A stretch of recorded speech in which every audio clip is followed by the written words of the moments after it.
Hi, and welcome to week 11 of English 1302.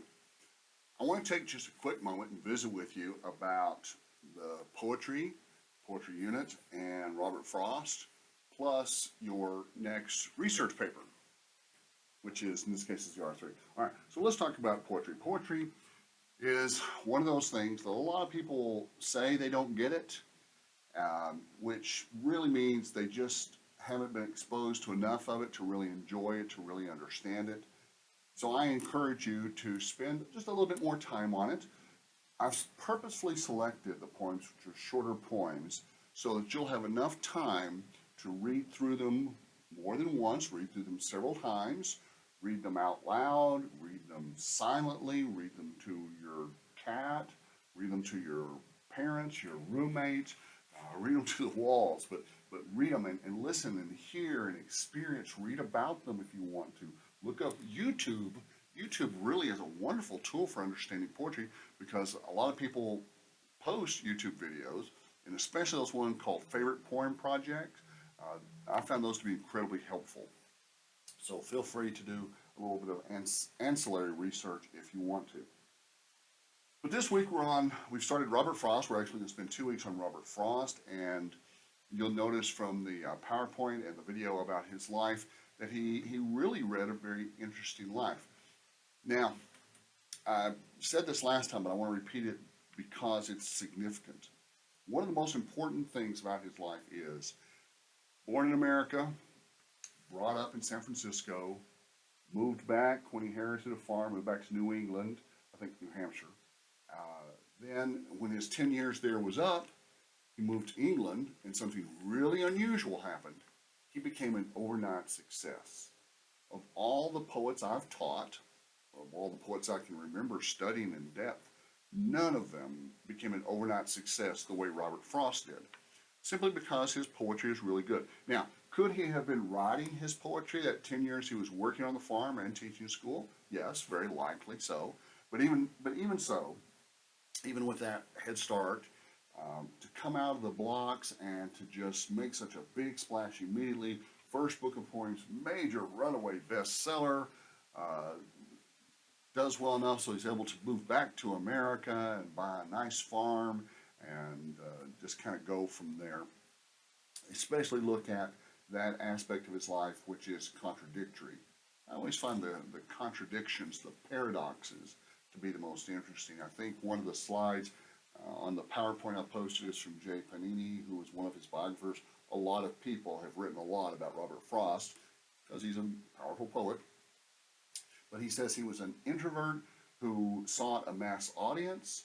He was a person who didn't like to travel, yet traveled more than any poet of his generation. He loved to stay home and be with his family, yet he was always on the go, moving, teaching, won numerous awards, highly awarded awards, honors, recognitions. Just when you thought of poetry in America for a long time, he was the man, or the poet person. And I hope you enjoy his poetry. His poetry is available both on a surface level, just like Dust If You Must, but there's also and always going to be a deeper meaning to it. Now, Robert Frost had tragedy in his life with the death of his mother, his wife, and his favorite daughter. His son committed suicide. He experienced significant loss in his life, and yet most of his poems are not sad or melancholy. Now, a lot of the poems I've selected for you are kind of sad ones, especially the ones for week 12. We read about a boy who died because of an industrial accident. We read another one about Acquainted with the Night. Some of his poems are sad, but by and large, he wrote a bunch of poems. Gosh, I think he published 5 or 6 books full of poetry, so more than 150 poems. But by and large, his poetry tends to be more intellectual, asking basic questions about what is the meaning of life, what can we learn from nature, what does nature have to teach us. He studies nature not just for its beauty, the way what's his face does. William Wordsworth just loves nature because nature's beautiful. But Frost uses nature as a tool for understanding ourselves. So when you read his poem, be sure to look for the surface meaning as well as the deeper meaning. Usually self-reflective, usually what he can teach us about ourselves. But the Runaways by a Little Horse, the road not taken. Now there's a poem for you. I think you'll like that. Softened by Woods, Fire and Ice, The End of the World. Let's see. Looks like we've got a couple of your third research paper is due. We may push that third quiz back once I get a chance to look at the schedule, or else combine it with the fourth quiz. That might be a better solution. I'll take a look at the schedule and let you know on that.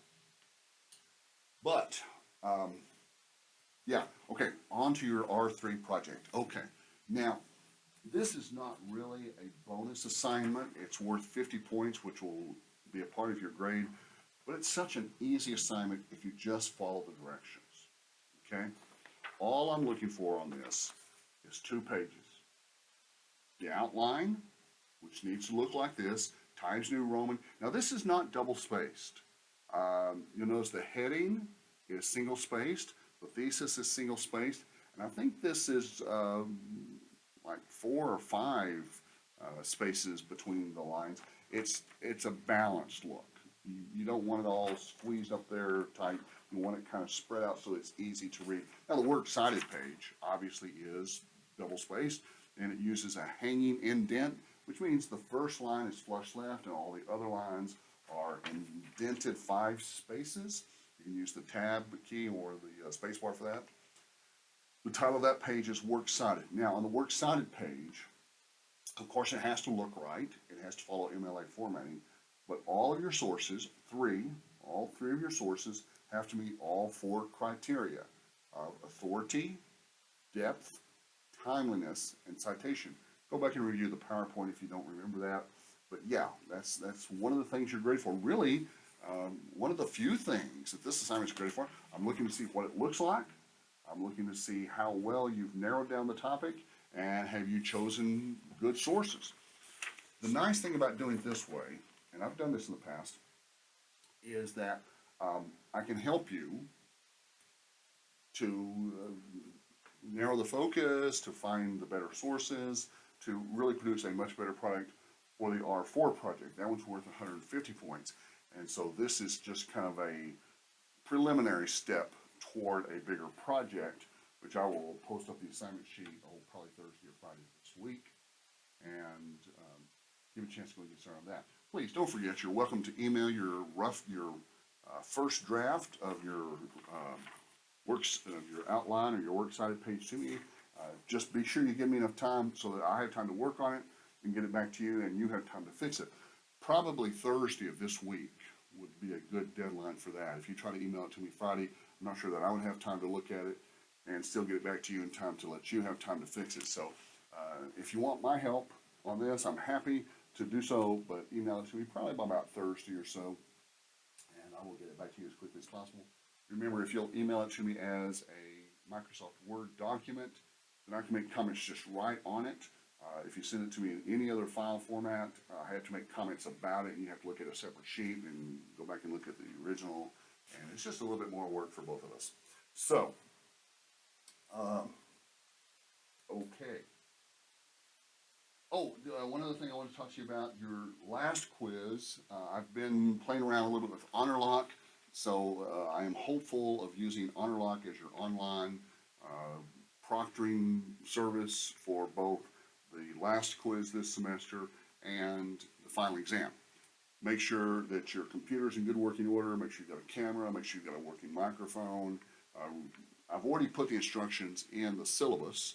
I think those are pages 4 and 5 of the syllabus, if I remember correctly.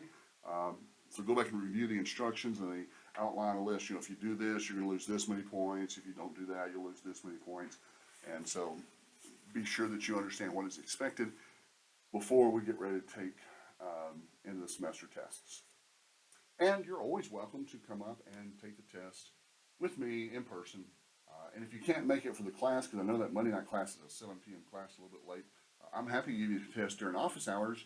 Just let me know so that if I have a meeting or something else going on, our schedules we don't miss each other.